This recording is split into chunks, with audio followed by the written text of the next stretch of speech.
internautas do Portal Webterra.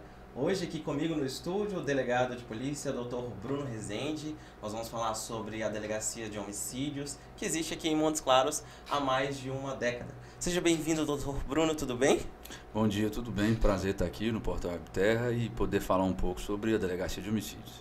Pessoal, antes da gente começar a falar sobre esse assunto, eu gostaria que vocês prestassem bem atenção em um vídeo que nós vamos soltar aí agora do Programa de Investimento no Cidadão da Prefeitura de Montes Claros, o PIC. Confere aí.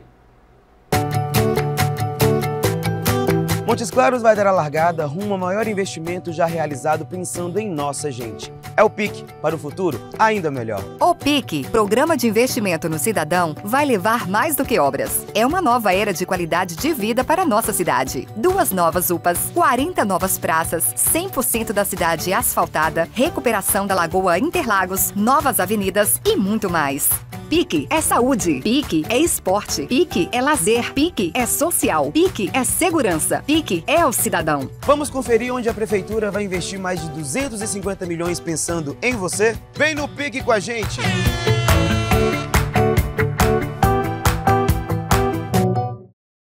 É isso aí, então agora nós vamos dar continuidade aqui na entrevista, Dr. Bruno. Então, só para o pessoal de casa conhecer um pouco aí mais sobre o senhor, explique para a gente aí há quanto tempo já está junto à Polícia Civil, a sua história aí dentro dessa instituição tão importante. Bom, Maurício, eu fiz concurso para a Polícia Civil em 2006, 2007, que foi o tempo que eu fiz a Cadepol em Belo Horizonte. Comecei a minha trajetória profissional aqui no norte de Minas, em casa, em Janaúba, e de lá tive a oportunidade de responder e trabalhar em Jaíba, São João da Ponte, em Porteirinha, em Manga, em Espinosa, diversas cidades ali da regional de Janaúba. Lá trabalhei nas delegacias da comarca, que abarcava ali a maioria dos crimes. Fui diretor, à época que a Polícia Civil ainda era responsável pelas cadeias públicas. Fui diretor de cadeia em Janaúba durante um ano. Trabalhei também em Jaíba no ano eleitoral, no ano de 2008, quando eu comecei efetivamente a carreira. Lá tive uma oportunidade de ter uma experiência importante que me trouxe, me permitiu desenvolver um trabalho aqui em Montes Claros de maneira diferenciada. Em 2009, final de 2009, 2010, eu vim para Montes Claros, a pedido por transferência, porque sou nascido aqui em Montes Claros, criado aqui em Montes Claros, e queria poder servir e trabalhar na minha cidade, onde está a minha família. Então, comecei a minha trajetória aqui em 2009, trabalhei na primeira delegacia distrital, que é a ISP 98, que responde pelos crimes ocorridos ali no centro e no entorno. Ali desenvolvi também outras atividades no plantão. E no ano de 2013, quando o Dr. Giovanni, então delegado de homicídios, assumiu a Delegacia Regional de Montes Claros, ele me convidou para assumir o lugar dele na Delegacia de Homicídios, e lá eu estou desde 2013, então já há 10 anos. À frente das equipes, da equipe que trabalhou na Delegacia de Homicídios. Dentro da área, desenvolvi pós-graduação em análise da criminalidade, violência e segurança pública aqui na Unimontes. Certo. Sou egresso da Unimontes, estudei Direito aqui na Unimontes. Quando me formei em 2005, fui para Belo Horizonte, para lá estudar e trabalhar em escritório de advocacia e fazer pós-graduação também em Direito Civil e Processo Civil. Então, desde 2007, efetivamente envolvido com as atividades afetas à Polícia Civil, aqui no norte de Minas, essencialmente. Já tive alguns convites para trabalhar fora, mas por questões pessoais eu preferi ainda continuar aqui em Montes Claros, servindo aqui na nossa cidade. Cidade maravilhosa, né, doutor? Eu amo e incentivo, e na polícia a gente é famoso por querer voltar para Montes Claros. Então, aqui é até cheio no sentido de pedidos de transferência, de permuta. Porque todo mundo que é daqui, que conhece a região norte mineiro, quer voltar para cá. Bom demais. A delegacia, então, especializada de homicídios, ela foi criada, né, no ano de 2012, então ela existe aí há mais de uma década. O que mudou de lá para cá? A polícia, ela tem os seus protocolos de atuação, e durante uma determinada época, que prevalece até hoje em algumas áreas, ela desenvolveu um critério de territorialidade. Então, a gente tem as delegacias distritais aqui em Montes Claros, a primeira até a quinta, que respondem por todos os crimes, exceto aquilo que as especializadas são responsáveis. Uma das especializadas é a Delegacia de Homicídios, que a gente está lá. Ela foi recriada em maio de 2012, na época onde houve o ápice da criminalidade violenta, e era nessa época atrelada ao tráfico de drogas. Sim.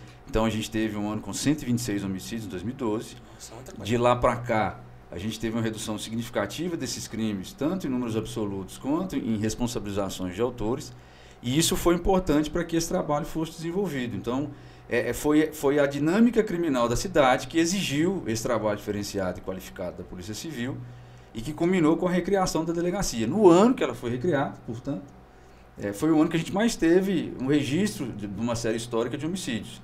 Então, para a gente se ter uma ideia, a gente já teve redução ao ponto de 80%, se a gente chegar em 2019, quando a gente teve 17 homicídios. Nossa, a redução então, foi uma redução né? importante, um trabalho que a gente vai falar um pouco hoje disso, e fundamental para que a cidade tivesse uma sensação de segurança diferente. No caso, houve a redução, como o senhor disse, no decorrer desses anos. Então, fazendo essa observação, no ano de 2012 ela foi recriada, um número muito grande e assustador de homicídios, que eu, inclusive, até impressionei aqui, para a redução hoje, o trabalho está sendo bem desenvolvido, né? Isso é muito bom. É um trabalho que a Polícia Civil faz em rede, há um sistema de justiça todo que compõe isso. Então, o trabalho especializado de investigação, ele foi efetivamente necessário para que o Poder Judiciário e o Ministério Público pudessem aplicar as medidas necessárias a esses autores de homicídios. Nessa época, havia uma dinâmica do tráfico de drogas que imperava numa disputa entre gangues e que isso favorecia a criminalidade violenta. Então, a maioria dos homicídios, 9 em cada 10 homicídios, tinha alguma vinculação direta ou indireta com o tráfico de drogas. Então, era essa disputa que fomentava esse número expressivo de homicídios. Então, Montes Claros, depois disso, a partir de um trabalho integrado, diferenciado, qualificado em relação aos crimes de homicídios, conseguiu responsabilizar diversos indivíduos que tinham participação com o tráfico de drogas por crimes de homicídios, e isso significou efetivamente uma redução importante para a cidade em relação aos casos. E também em relação à mudança do perfil do crime. Então, se em 2012, 9 de cada 10 homicídios eram vinculados ao tráfico de drogas, isso chegou no ápice de ser 1 de cada 10 vinculado ao tráfico de drogas ou à criminalidade violenta. Então, o perfil do homicídio mudou. Ele saiu de uma disputa de território, de uma disputa de poder, de interesses vinculado ao crime organizado, e foi, na sua maioria, para um cometimento de homicídio passional, que a gente fala, por briga, por disputa, por vingança. Doutor, essa disputa entre gangues, né, quando a delegacia foi recriada e havia essa grande disputa, esse número grande aí de homicídios, como que de lá para cá a participação da população tem ajudado a Polícia Civil? Porque é uma coisa também a se destacar, correto? É importante a gente dizer que investigação é informação. Então, a partir da disponibilidade de uma informação, seja ela do local do crime, seja ela por testemunha, seja ela por trabalho qualificado da polícia, seja ela pelo uso de tecnologias hoje disponíveis, dos aparelhos eletrônicos que todos nós dispomos. A participação das pessoas, da população, da sociedade é fundamental. O trato da informação, a confiança no trabalho da polícia, a prestação de contas também, que é necessária, para isso que a gente divulga o que é feito o trabalho da polícia, é essencial. A maioria dos homicídios, eles têm participação de alguma pessoa que tem um vínculo com a vítima, a maioria dos casos. Então, é importante que essas informações cheguem à Polícia Civil, que haja essa confiabilidade, traduzi-la até pelos canais de disque denúncia ou diretamente na delegacia, e isso é que é viável para que a gente consiga responsabilizar os autores. A Polícia Civil, a Delegacia de Homicídios, a Polícia Civil já foi responsável pelo iniciamento de mais de 1.000 pessoas por homicídios nesses 10 anos da delegacia. A questão da informação facilita bastante o trabalho da polícia. A gente busquei como exemplo a questão daquele caso que a gente fez uma cobertura esses dias, né, daquela festa de aniversário, onde o pessoal não estava querendo colaborar tanto lá no dia com as investigações por ter outras pessoas envolvidas lá com o tráfico de drogas, né? Foi o que a gente discutiu aquele dia. É o que a gente percebe. É necessário que haja essa confiança. E a gente entende o temor de colaborar, de ser testemunha, do risco que isso implica. Tem isso ainda, né? Verdade. Tanto que nesse caso, até pelo risco, foi solicitado o mandado de prisão temporária em relação aos autores, porque a gente sabia que eles em liberdade iam implicar aí numa dificuldade ou em atrapalhar a investigação criminal. Então era necessário que tivesse uma medida extrema da tentativa de captura deles. Um foi preso à época. E isso foi essencial para que a investigação tivesse desfecho, porque as pessoas temem, de fato, colaborar, mas é essencial que o trabalho da polícia, inclusive, proteja as pessoas quando houver essa colaboração. Durante toda a carreira do senhor aí, no caso dentro da Polícia Civil, já teve, a falta de curiosidade, já teve algum caso que foi de extrema dificuldade a investigação por falta de colaboração, por exemplo, nessas questões de informação? Já vários. Então, assim, se a gente tem elementos objetivos, se o local do crime apresenta algum vestígio que a gente consegue trabalhar, digital, um DNA, uma placa de um carro, uma imagem, câmera, que hoje tem em todos os lugares, a gente vai trabalhar essas informações. Quando a gente não dispõe dela, a gente depende essencialmente de uma colaboração humana. Então, quando as pessoas não fornecem essas informações, quando alguém do seio lá, da vítima e do autor, conhece da autoria, mas que isso não, de alguma forma não chega para a polícia, fica extremamente difícil. E a dificuldade não está só na falta de informação, está também na matéria. Quando a gente tem, por exemplo, o homicídio contra a mulher, o feminicídio, contra criança e adolescente, contra idoso, o latrocínio, que é o roubo seguido de morte, tudo isso gera uma comoção social muito grande e cria uma dificuldade, até uma revolta nas pessoas. Sim. Então, isso implica em maior responsabilidade da polícia no desfecho, no resultado. E, consequentemente, as informações, às vezes, não vêm a contento e a gente precisa se desdobrar com a estrutura que tem para dar essa resposta qualificada. E também a questão do trabalho integrado, né? Em alguns casos, como que é feito o trabalho da Polícia Civil integrado, por exemplo, com a Polícia Militar, com o Ministério Público? Explica pra gente. O trabalho, eu costumo dizer que ninguém faz nada sozinho. O Polícia Civil não faz nada sozinho. O delegado na delegacia não faz nada sozinho. Então, a Delegacia de Homicídio tem uma equipe importante, qualificadíssima, para desenvolver esse trabalho. Lá laboram escrivães e investigadores de polícia que diuturnamente se desdobram em relação a isso, e tanto eu quanto eles construímos essas relações com outros órgãos e com a sociedade. Então, a Polícia Civil trabalha em conjunto, integrada com a Polícia Militar, na troca de informações, em operações policiais. Todo o trabalho que por nós é produzido é encaminhado ao Ministério Público, que é o responsável pela ação penal, é quem vai definir, em última ratio, se aquilo está pronto, se a investigação está madura o suficiente para que seja alguém processado por eventual crime. E isso implica em todo o trâmite na justiça criminal, no Poder Judiciário. Então, os crimes de homicídio, ele tem essa duplo controle. A pessoa vai sofrer uma fase processual até a fase de pronúncia, que é a decisão se ele vai ao Tribunal do Júri, ao Tribunal Popular. Certo. Então, são duas fases. E por isso é que o trabalho precisa ser extremamente qualificado, para que em nenhuma delas haja nulidade ou de que isso não implique aí em absolvição de autores que praticaram crime.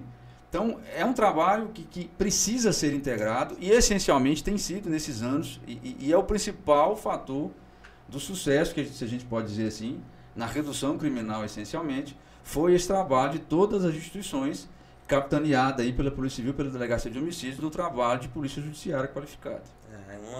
Uma ajudando a outra, né? Que acaba que tem sempre essa escala até chegar no judiciário. Há uma interdependência e a Polícia Civil trabalha nesse aspecto. Faz parte de uma engrenagem complexa, que é o sistema de justiça. Produz informações preliminares que vão subsidiar o Ministério Público e o Poder Judiciário dentro do contexto ali do processo. Então, precisa de ter essa concatenação das ideias, do esforço, da estratégia.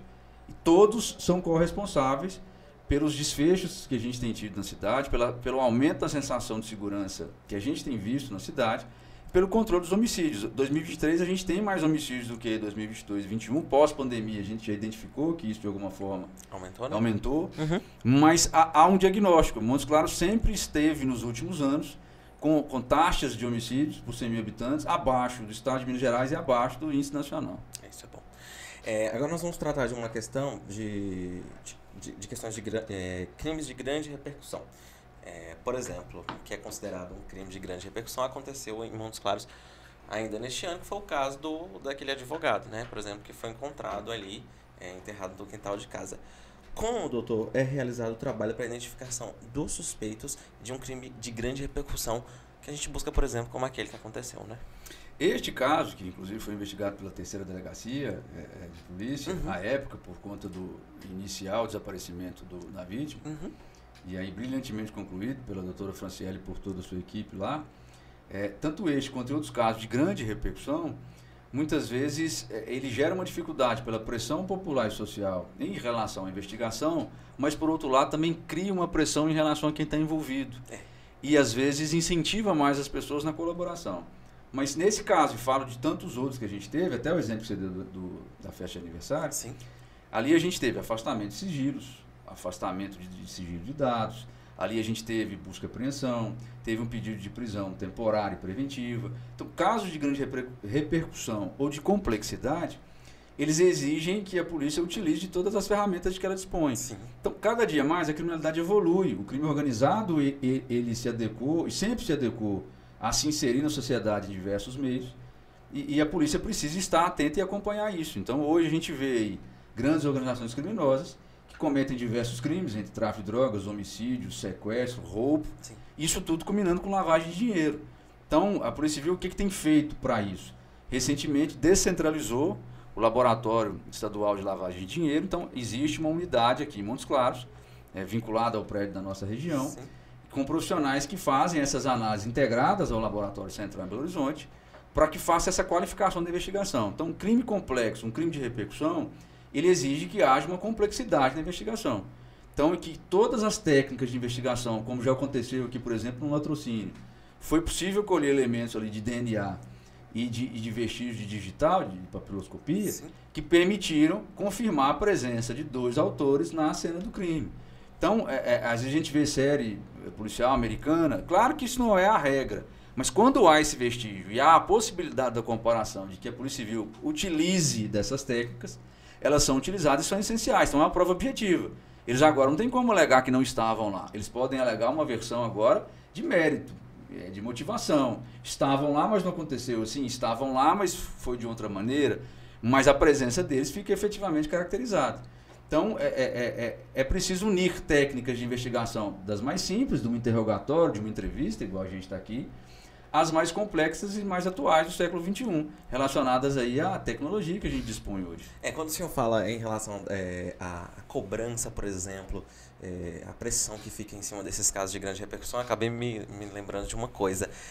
O pessoal também acaba que cobra muito da questão da imprensa, né? A imprensa e as forças de segurança acabam que andam também lado a lado, porque uma acaba precisando da outra. Por isso que a gente cobra tanto uma resposta, né? E é importante isso, e é preciso que se dê esse crédito à imprensa.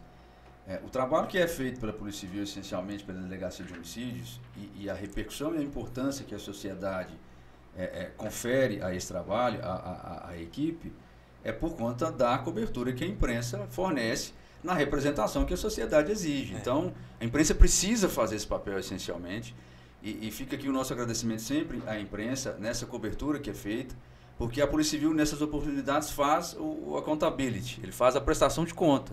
Então, é necessário que a Polícia Civil também divulgue para aplacar aí essa ansiedade da sociedade de qual é a resposta. Olha, em relação a esse caso, o que a Polícia Civil tem feito? O que ela fez? Como que ela trabalhou? Qual que foi o desfecho, o resultado disso? Então, é fundamental o papel da imprensa nesse aspecto e que confere também, obrigatoriamente, à delegacia, à Polícia Civil, essa respeitabilidade. Porque a gente, mesmo em situações boas ou ruins, é preciso que a gente tenha a responsabilidade de prestar contas. E aí há, essencialmente, essa cobrança pública, essa pressão social pela resposta, que é a obrigação nossa da Polícia Civil, essencialmente manifestações de familiares da própria sociedade em relação ao desfecho que foi colocado. E o que a gente sempre coloca é de que a gente tenta o melhor. A delegacia, com todos os desafios, com a estrutura que tem, com os desafios que o Estado tem, sim, que a sociedade tem por falta de recursos e de estrutura, a gente procura diuturnamente fazer o melhor, para que todos os casos tenham desfecho positivo, de responsabilização ou de apuração. Não é essencialmente de responsabilização.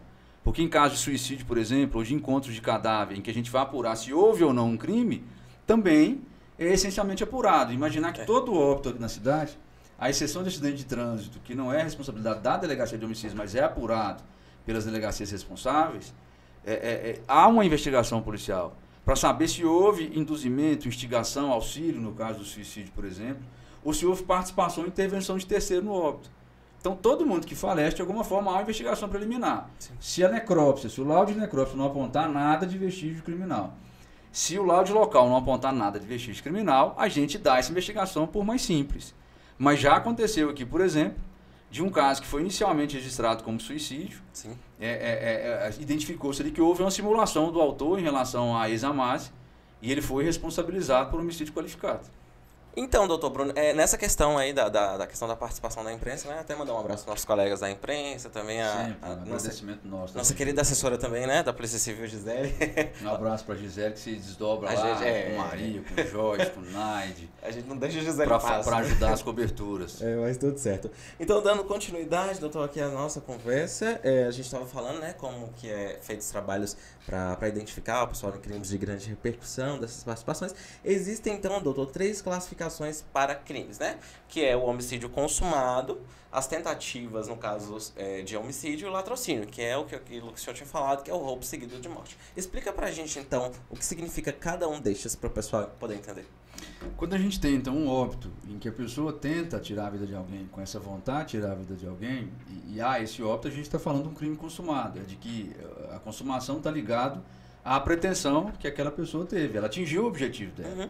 Quando ela, de alguma forma, intenta, pratica um atentado, mas ela não consegue atingir o objetivo dela por qualquer outra circunstância, fora da vontade dela, a gente fala que um crime é tentado. Sim. Então, ela tentou mesmo, certo, não conseguiu e é responsabilizada por isso dentro desse limite legal.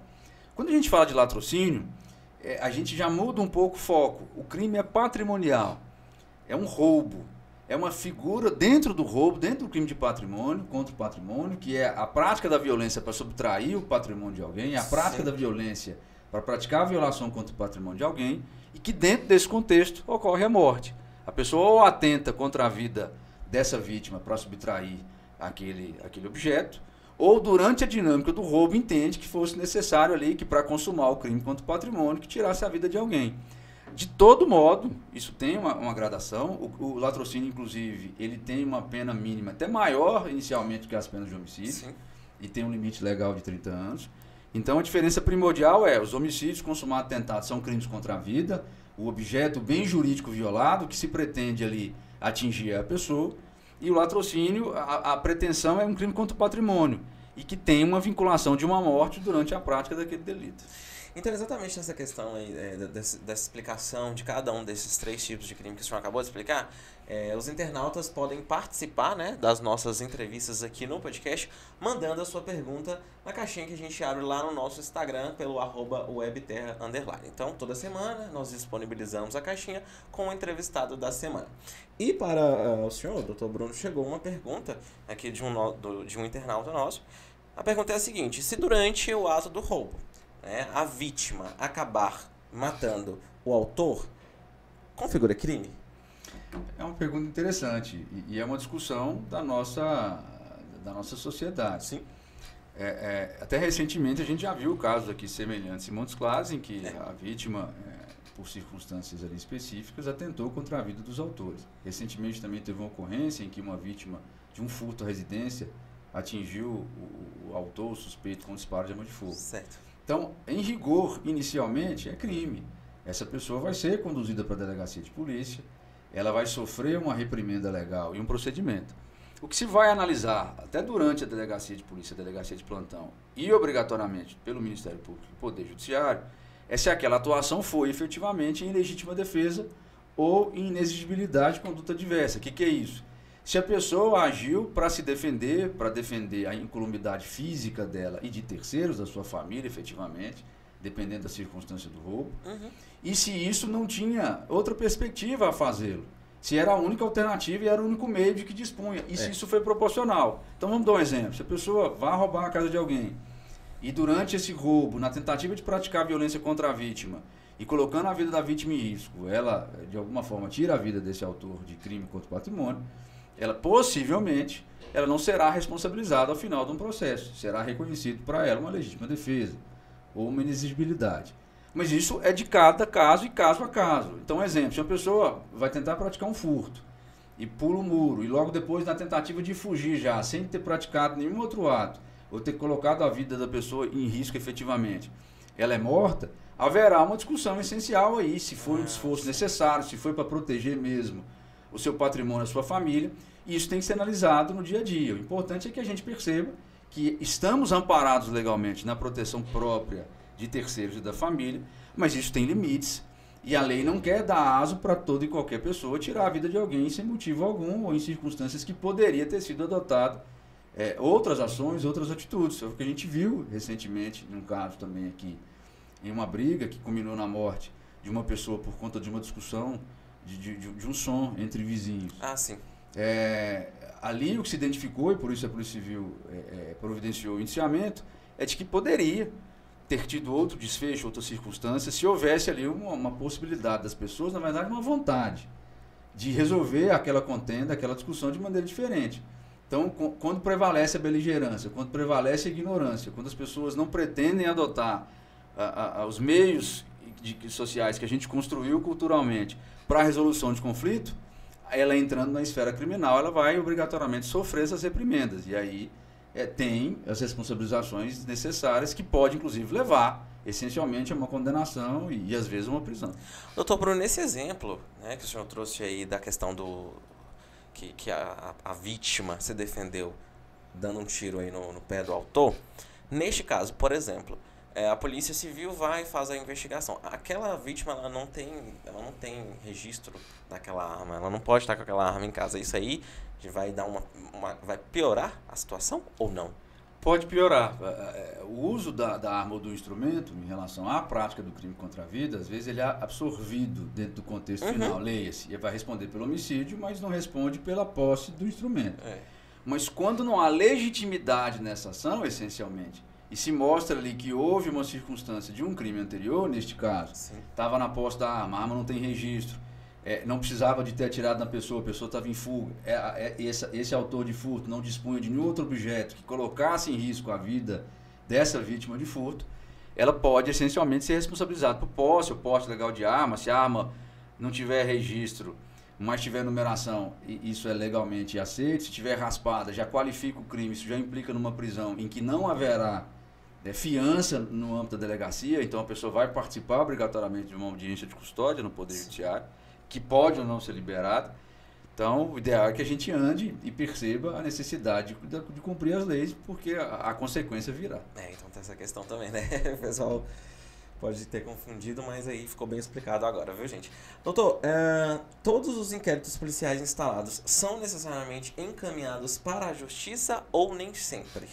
100% do inquérito policial instaurado em qualquer unidade policial deve ser encaminhado à justiça. É o que prevê a nossa legislação. Existem projetos no Congresso Nacional para se discutir diferentemente isso, para que o inquérito seja encaminhado ao Ministério Público e o Ministério Público possa, como titular da ação penal, como representante do Estado do Poder Acusatório, decidir se vai encaminhar isso para o Judiciário ou não, e se lá seria arquivado.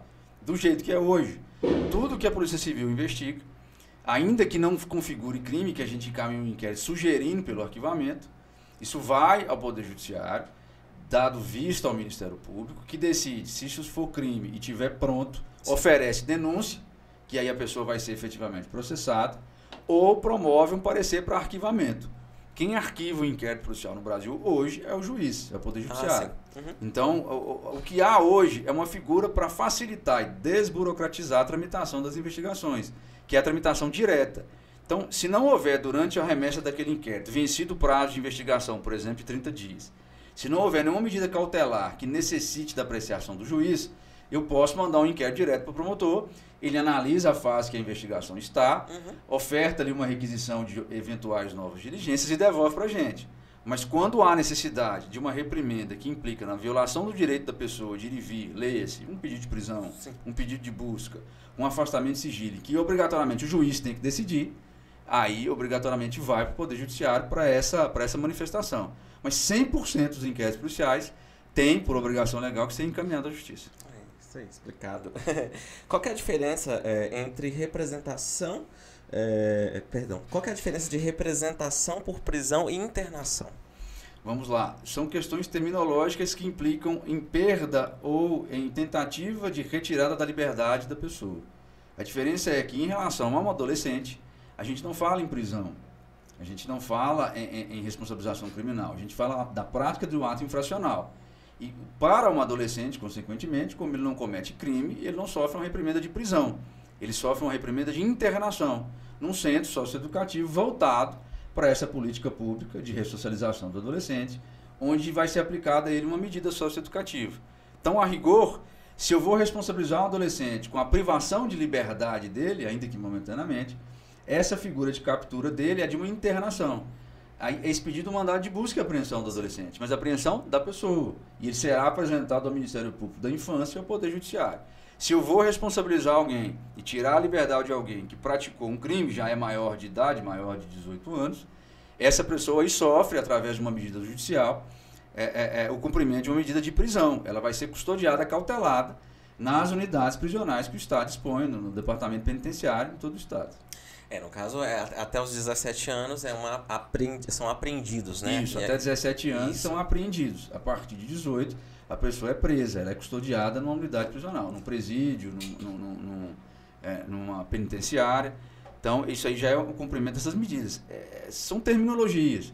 Há discussão, inclusive, de redução de maioridade ou não. Verdade. E aí, pensando que se o Brasil, essencialmente, entendesse que a maioridade penal fosse para 16 anos, por exemplo, então a gente falaria que uma pessoa de 17 anos seria presa, efetivamente. Ela já cumpriria numa circunstância alguma unidade, ainda que fosse mista. Porque, se não me engano, o projeto é para 16, né? Se não me engano. Tem projeto para 16, tem projeto para 14, tem projeto para misto, de que seria circunstancial, manteria a maioridade penal até 18 anos. E que, essencialmente, de acordo com a gravidade do crime, personalidade do adolescente e outras circunstâncias, que naquele caso concreto pudesse, numa decisão colegiada, ou do judiciário, ou de um tribunal popular, reduzir a maioridade. Então, vou pensar que o adolescente de 13 anos cometesse um crime bárbaro. E aí, durante um pré-julgamento, se definisse que, pela condição do fato, ele deveria responder como adulto. Aí afastaria, ele responderia como adulto, poderia ser penalizado no limite legal. E qual que é a diferença de um limite legal, por exemplo, entre adolescente e adulto? É que o adolescente só pode sofrer uma medida de repressão, de uma medida socioeducativa restritiva, de até 3 anos. Sim. Então, se você pensar que já aconteceu, eu já tive em caso de investigação disso, nesse desfecho, o adolescente foi condenado por homicídio, o adolescente foi condenado por latrocínio. Fica no máximo 3 anos internado e obrigatoriamente é liberado. E no critério que o Brasil adota hoje, sem registros da prática do ato. Então, é como se ele não tivesse antecedente. Quando ele faz 18, ele não tem antecedente. É como se ele não tivesse feito nada. Então, nada. E não pode ser responsabilizado socialmente por isso. Volta para casa normalmente. Zero. É como se ele, quando fez 18, na ficha dele, a ficha não é criminal, é o nosso registro civil. Lá não vai constar nenhum ato desabonador da conduta dele. É isso que eu ia perguntar para o senhor, se depois que fizesse 18 anos, iria ter que responder então alguma coisa. Então, não acaba que zera, consta nada. Entre aspas, é zerar. Independente do mérito da discussão disso, é preciso que a gente entenda, de olhar para essas situações daquilo que a sociedade quer como valor e que culturalmente quer colocar. Não vejo redução da maioridade penal como solução para essas questões, mas vejo o debate necessário em relação às consequências disso e mais, para que a sociedade e o Estado consigam se reestruturar, estruturar para proteger a sociedade e também quem comete o ato, porque ou a gente vai expurgar a pessoa da sociedade a vida inteira, e não existe prisão perpétua no Brasil, ou a gente precisa criar um mecanismo para que essa pessoa minimamente volte e não tenha reincidência. Que infelizmente acontece em casos de provavelmente como esses, que a pessoa acaba que zera, como o senhor acabou de explicar, e depois que faz 18 anos acaba que comete aí algum outro crime, aí sim já volta para a prisão. Se não houver uma mudança familiar, social, financeira, econômica ou de vulnerabilidade, a probabilidade de reincidência é altíssima. É preciso que haja um olhar diferenciado em relação a essa pessoa. Se não houver, é certo que ela vai continuar a fazer o que ela já estava fazendo há alguns anos, independente de ser maior ou não. Isso, infelizmente, em muitos casos, né, que a gente até, por exemplo, faz cobertura, o senhor pode falar isso com maior propriedade, sempre a gente está ali tomando um susto, porque tem adolescente no meio, que era uma coisa que não era para existir, né? Crimes de grande repercussão, ou outros crimes, principalmente tráfico de drogas, né, doutor? O adolescente acaba sendo, de uma forma, inserido e utilizado e cooptado na prática dos crimes, porque, de fato, entre aspas, a responsabilização penal para ele é mais barata, a responsabilização social para ele judicial para ele é mais barata. Mas quem o faz comete também o crime de inserir o adolescente nesse contexto. Então, além do crime já praticado, final, seja o tráfico, seja o homicídio, ele responde aí pela corrupção de menor. Então, ele já agrega um outro crime que vai agravar a situação dele em relação a isso. E é preciso ter essa atenção em relação à política pública dos adolescentes, porque a maioria dos grandes criminosos, de pessoas que se vê aí com uma carreira criminal, se a gente pode falar assim, ou com extensa ficha criminal, a maioria delas começou, enquanto adolescente, com crimes mais simples, menores.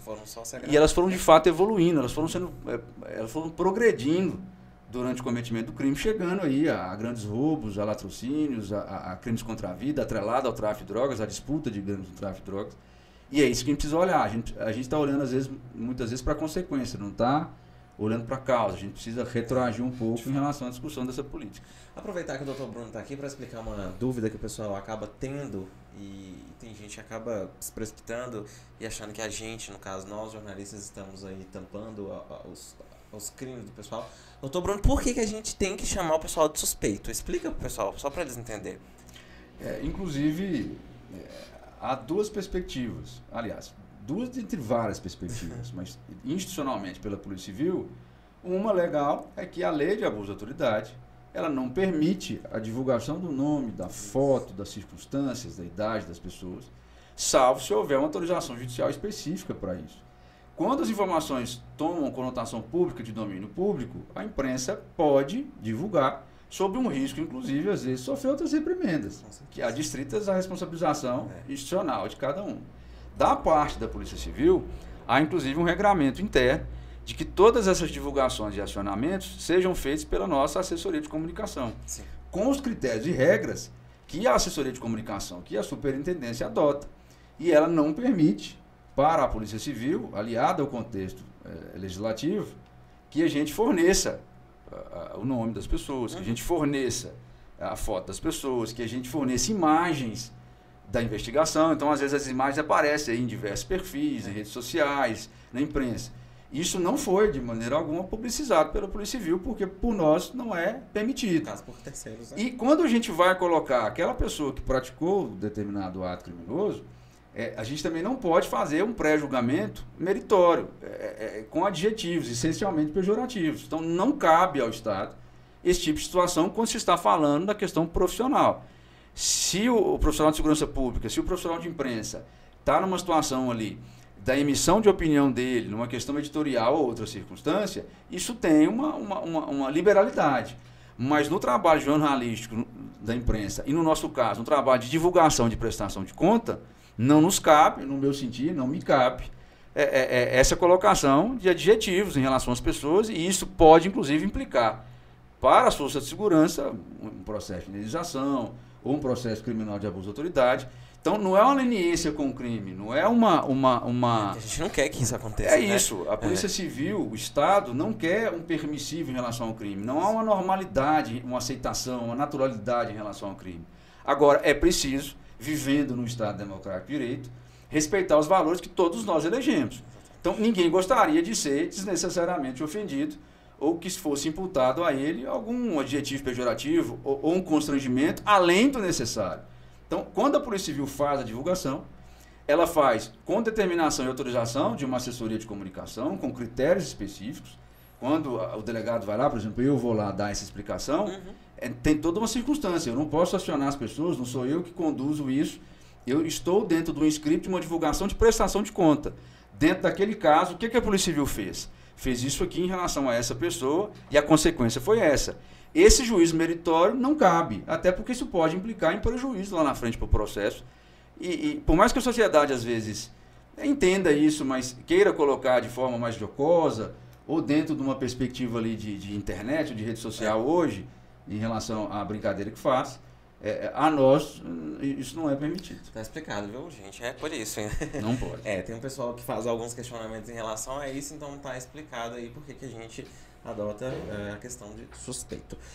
Então nós estamos aqui chegando ao fim desse bate-papo maravilhoso para o pessoal conhecer mais sobre o trabalho aí da Polícia Civil, que é uma instituição muito importante, principalmente aqui no nosso estado, com os resultados assim muito bons, né?